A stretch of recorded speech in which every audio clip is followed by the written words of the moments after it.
These are the instructions for my Taco Bout Your Birthday card. I am going to decorate my taco shell.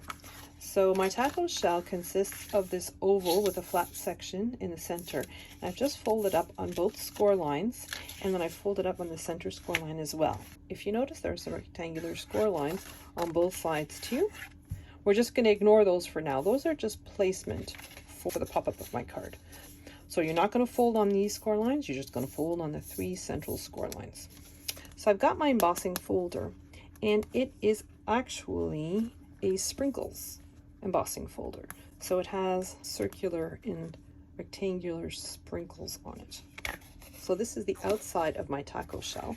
And I'm just going to lay it down so that the part that embosses, so the part that sticks up of my sprinkles, is on the inside, and the part that's recessed, where you can kind of feel the little holes of your sprinkles, is on the outside of my shell.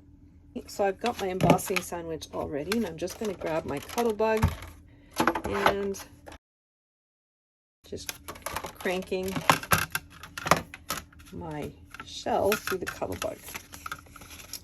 So score lines are still there. They're a little more faint, but you can still see them. So the next thing I'm going to do is, this is just a scrap piece of plastic, and I just wash it off with alcohol between uses. But I'm just going to put a little bit of ink. I'm laying it down on my piece of plastic. This is Distress Oxide Vintage Photo. So the first thing I'm going to do is I'm going to take my Distress Oxide and just carefully drag it across my taco shell like so. All those little embossed bits get a darker amount of brown. So I'm just going to bring in some of that brown, lightly taking a little bit of brown and bringing it onto my taco shell. And I'm darkening my shell. Just going to do the same with the inside of my shell too. You won't see it as much, but it's good to remain consistent in terms of coloring. So that takes care of the inking for my taco shell. Next I have my card base, and I have 2 layers of cardstock. I'm going to glue them down like so, trying to maintain that even border all the way around. Now I'm going to skip to the cover of the card only because I need to give this time to dry. I have my margarita glass. This is the base. This is several layers of cardstock. I need to build this piece up high enough so that these little shaker elements can move freely once I put my acetate on top. So that's what I've done. I've just added several layers and created a really thick piece. But if you use either watercolor paper, craft paper, or even craft foam, you wouldn't have to cut as many or even glue together as many as I have. So the next thing we're going to do is we're going to take our acetate, and this is the front of my glass. I'm going to flip it so I'm looking at the wrong side. So I've just put red line tape along the opening of my glass. Now I've done this before where I've used art glitter glue. Because I'm not using something fine like glitter, it's perfectly fine to use art glitter glue on the edge of something like this. It will work. I have done it. For this one I'm using red line tape, and I'm just going to remove the liner to my red line tape. So this is Cricut acetate. So I'm making sure to remove the plastic protector on both sides. I'm just placing it down, making sure to cover my opening. I'm going to put red line tape around the perimeter, just over where I put the previous layer of red line tape. I'm just going to put glue on the back of my layered up shaker form. So the shaker form has to be exactly on top of the base.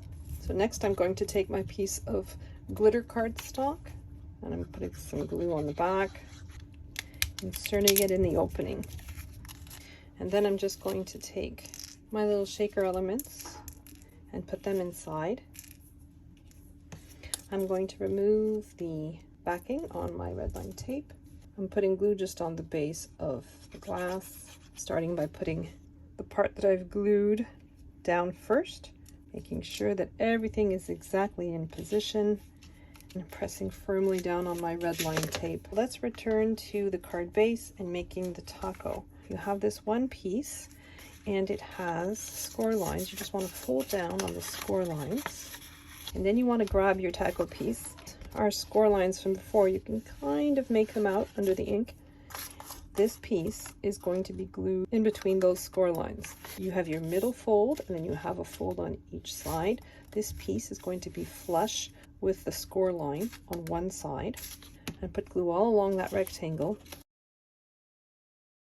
You have these two tabs on this side. So put glue on both those tabs, and then fold this piece in half so that your tabs reach the bottom here. So just glue between these score lines, and then you want to fold your taco in half. And then when you pop it up, so collapse your taco again. I've got my card base and I've got the center line here, and what I'm going to do is I'm going to put glue between the score line here and the center on both sides. And then I'm placing my taco so that there is an approximately equal amount on both sides. I want the score line, the middle score line of my taco on the score line of my card. I'm just going to close my card. So there's the taco in my card. Now I'm going to decorate. My tomatoes consist of 3 layers of cardstock, one of yellow sandwiched inside of 2 red pieces, some red adhesive vinyl as trim on only one side. Because you want your card to fold flat, everything that you glue to your taco, you want it to be glued so that it's in this direction. You don't want it glued perpendicularly, because then you won't be able to fold your card flat. So when you're decorating your taco, just keep on making sure that you're not interfering with how it folds flat. So the way you decorate it from now on is pretty much up to you. So the brown is my meat and sauce. You have your tomatoes, you have your cheese, and then you have your lettuce. Now, what I'm going to do with the lettuce, so I'm going to do something I never do with paper. I'm going to scrunch it up in my hands to make it look like, you know, a nice head of iceberg lettuce. So the next step is to just go crazy, decorate your taco.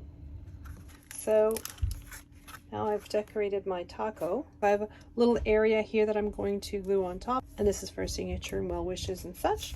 So this is a very simple mechanism for my pop-up sign.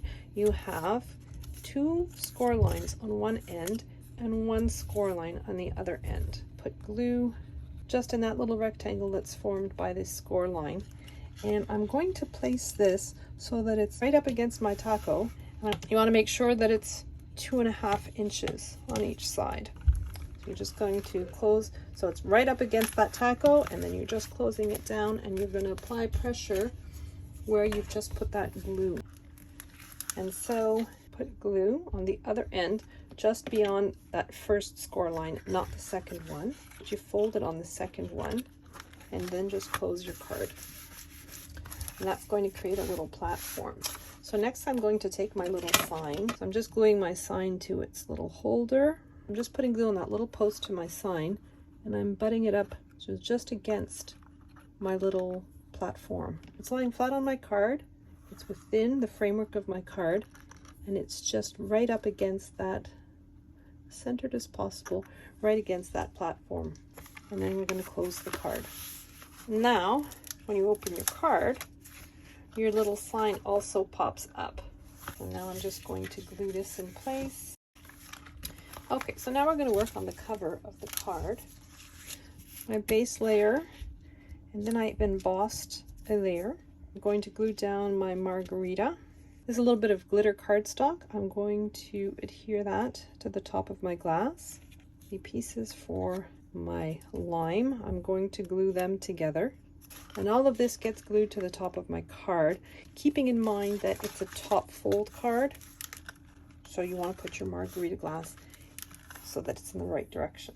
I glued down my margarita glass, and I used red line tape to get this down just to make sure that it was nice and secure. And then my taco card.